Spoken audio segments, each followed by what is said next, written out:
I mean, there's a lot of content out there that's sort of saying like that is the way. And if you're not building something that is composable, you're kind of getting it wrong.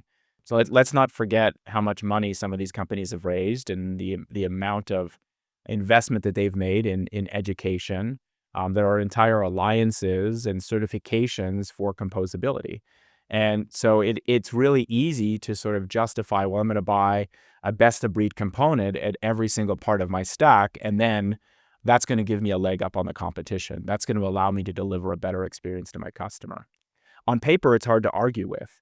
But I think what brands miss and what these platforms don't explain is that while independently they're wonderful solutions, it is more complex than you think to put them all together and to keep them working really well together. And so when I talk about a hidden tax, maybe it's not so hidden. When you look at implementation timelines that are expressed in years, when you think about the amount of hours that are going into that, that is expensive. That is a cost center.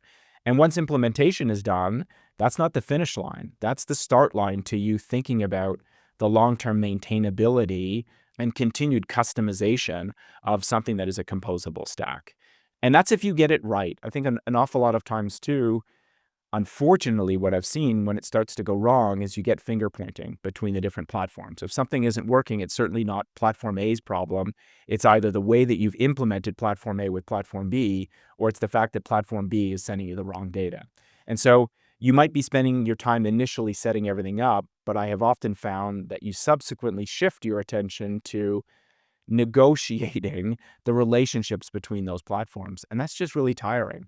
Whereas if I have a single relationship with a single vendor or have fewer relationships with fewer vendors, I just can have a more meaningful conversation. And yes, I might have more leverage to be able to inform a product roadmap. And I just think that that's a better way of doing business. And so if I'm a technology leader within a brand, that's what I'm advocating for because it just makes more sense.